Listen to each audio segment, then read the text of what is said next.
Hi, I'm Dave Hemsley. I'm the Deputy Head Teacher at the University of Liverpool Maths School.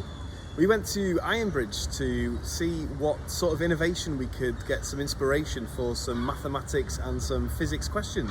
So we took the Year 12 to have a good look around a couple of the museums at Ironbridge Gorge. They were Bliss Hill, Victorian town. We also went to Coalbrookdale and we also visited Ingenuity. So the idea was just to get a really good feel for the sorts of innovations that were there, and an idea that you can actually use a lot of physics and mathematics to investigate and be a bit curious and find out a little bit more about what's going on. My name's Hugh Simmon and I'm the learning officer, one of the learning officers here at the Ironbridge Gorge Museum, also known as the birthplace of industry. A World Heritage Site, one of the first World Heritage Sites in the UK. Where I'd like to start is with some iron. I've got a nice big lump of iron ore there, surprisingly heavy. It's about 30% iron. There's a few, about 70% silica or silicates. So it's basically glass and iron. Two of the most abundant elements in the earth. And from the Iron Age to up until 1709, the only way that you could turn this into iron, you had to melt this. You had to smelt it and separate the iron from the glass. The only fuel that would burn hot enough to do that was this stuff, charcoal. Now, charcoal is obviously made from wood. And when you burn wood, and I've just emptied my wood burning stove out, and this is basically all that was left in it. Basically. So where did the wood go? Well, basically, it all turned to gas in the heat of the oven. There's only three main elements in wood. You've got carbon, you've got oxygen, and you've got hydrogen. And in the heat of the fire, the hydrogen and the oxygen turn to steam, and the carbon and the oxygen in the air form carbon dioxide, and off it goes up the chimney. But if you starve that fire of oxygen, the carbon can't get away. It wants to burn, it's hot enough to burn, but it's got no oxygen with which to combine, so the carbon gets left behind and you end up with charcoal. And anyone that's ever, well, we've all had a barbecue at one time or another, you'll know that this stuff burns very hot, but also very clean. As I said, for centuries, in fact millennia, it was the only fuel that would burn hot enough to smelt iron. But that presented the iron industry with a problem, because in order to have enough charcoal to smelt the iron, you needed an awful lot of wood, an awful lot of trees. And in any given year, you could only use a fraction of your woodland because you had to wait for it to grow back. Wood, trees is a renewable resource, so you've got to wait. The other thing that you needed was water. You might be able to hear the stream, the brook flowing in the background there, and that water was needed to power the water wheel that provided the blast of air through a huge set of bellows that made the blast furnace. That's what it refers to, the blast of air that makes this burn even hotter, hot enough to smelt the iron. So you've got to have a valley and you've got to have a woodland. So there were very few places in the UK that you could make iron that had these ideal sort of Goldilocks conditions. You have the Ironbridge Gorge here, there was the Forest of Dean, and the Wealden Down in the south of England. Areas that are now associated with natural beauty and tourism, but once upon a time these were the centres of the British iron industry. In 1709, an ingenious entrepreneur called Abraham Darby was the first person to successfully replace charcoal as a fuel for smelting by using coke. Now coke, if you don't know, is basically coal charcoal in the absence of oxygen. All the other elements are turned to gases in the heat of that oven, but again the carbon can't get away and is left behind, and you get a piece of coke like this. Now it's surprisingly light because, as I said, all the other elements have been basically chased away in the heat of the oven. And this stuff has got one massive advantage over the trees. You don't have to wait for this to grow. You can just dig it out of the ground. And in the East Shropshire coalfields, you don't have to look too hard to find a plentiful supply of coal. So what Derby effectively did was freed the iron industry from the constraints placed on it by the fuel charcoal made of wood. And when we describe this place as the birthplace of industry, people often say, oh, that must be where the Industrial Revolution started. I would dispute that, but I would say that this is the place where the Industrial Revolution was made possible. Because in order to industrialise, you need an abundant supply of cheap iron. All those steam engines, steamships, rails, cotton mills, hand tools, you name it, they're all made of iron. So if you want to industrialise, you've got to have lots of iron. And basically Abraham Derby made that possible. In 1709, when he first smelted iron using coke instead of charcoal. Now what did he do with this iron? He cast it, not into pigs, this is just an example, he made cooking pots. He patented a new technique for making cast iron objects by essentially using a wooden pattern pressed into a particular recipe of sand. And when you pressed the wooden pattern in and lifted it out, it left a negative impression, and you could pour the iron into that sand and get a very accurate, very detailed casting. As a result, he was able to make cooking pots at a fraction of the cost of his competitors, and he made a fortune doing it.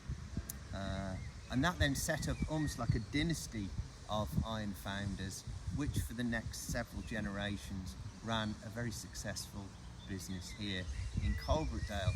And if you pan around to see the Museum of Iron and the long warehouse there, you can see the buildings that remain from that era.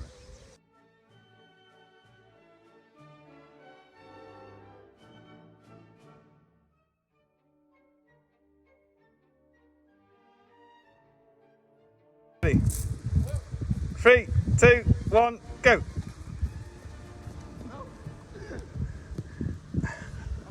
I think steam engines, they really revolutionised the way we travel, and they changed the world for the better.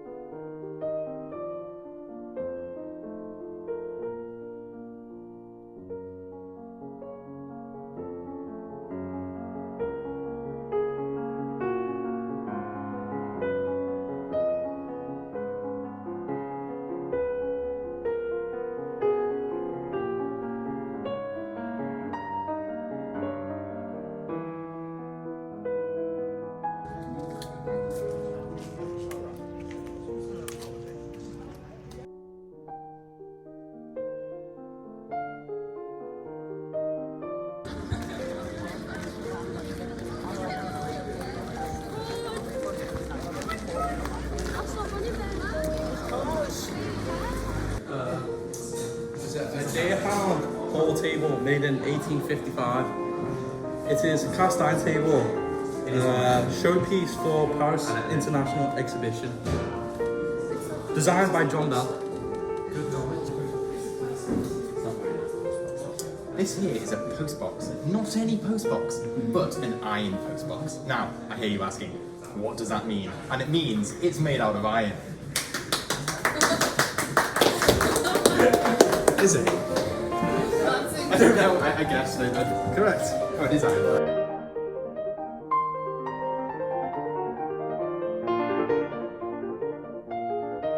Students got a really good idea about the history of iron and iron forging at Colebrookdale, and then we went to Bliss Hill Victorian Town to actually look at a little bit of the historical context around the Industrial Revolution. I've never seen a scraping harder. I've Sir Simri Town. I've Sir Simri Town. I've seen bananas standing up. I've seen scarlet runners running, yes, and I've seen them when they couldn't walk too. I've seen new potatoes with their eyes all filled with tears because they're onion friends and men.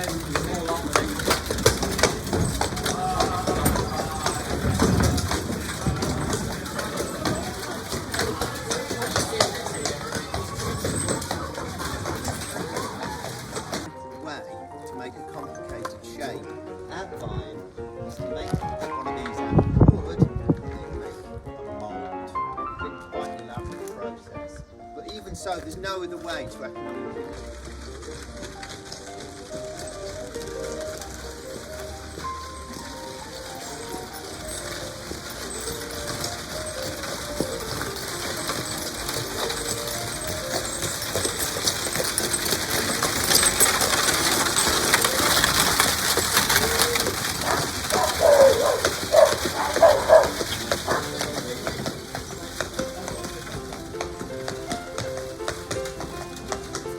Come on, Glenn, you can do it. Knock it over, knock it over, knock it over. Boom!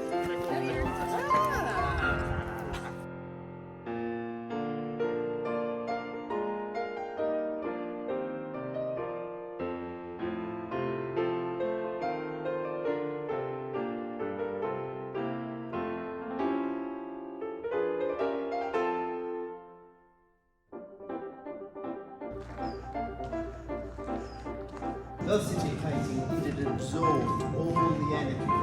So the maximum energy that this exerts is 150 foot-pounds. That's 400 grams.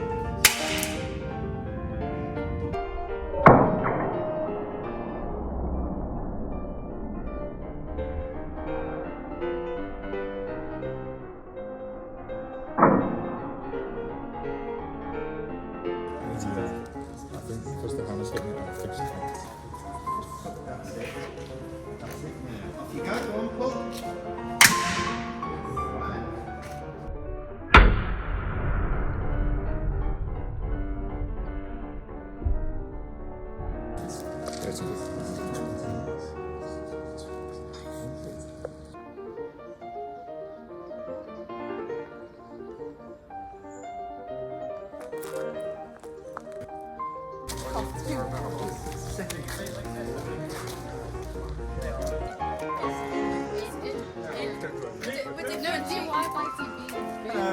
We'll talk about differentiating the word bin.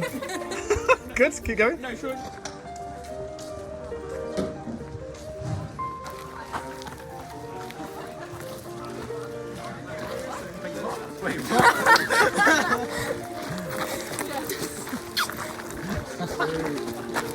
Yeah, great celebrating. Situated just about 3 miles up the road from here, a little village called Sturchley. That's Sturchley, Shropshire, not the same as Sturchley, Birmingham. So the writing, which begins with a, and arithmetic, which begins with a. So don't let it be said that Victoria. Where's the pasta place? We don't pass. By the bridge.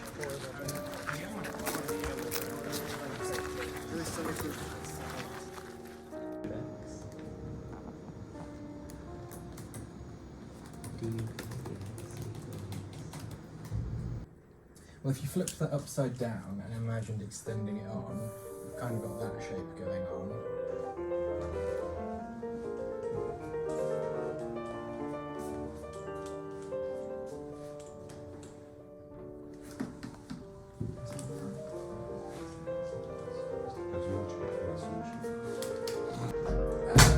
Power of 200 watts is supplied to the engine.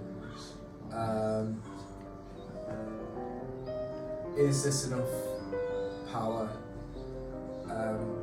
Smooths the engine. It goes in B plus C plus A. Yeah, this You is need what times I want, 500. and that's your slide. By That this. is the same. Is that like a math? Because that's how many That's- units you You're going in the opposite So I've got the rate of change, rate of increase. You have a look at mine. It's rated Is yours good?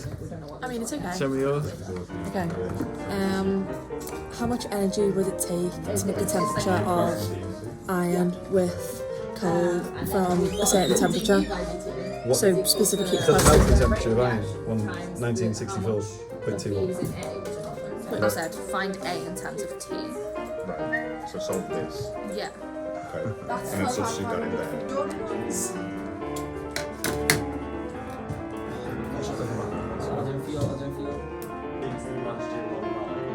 So I thought we'd go for some games and see questions. So This is the mechanics question, which is like the form of weight, isn't the match of the car and the weight of the difference here. So we start off with a initial drawing.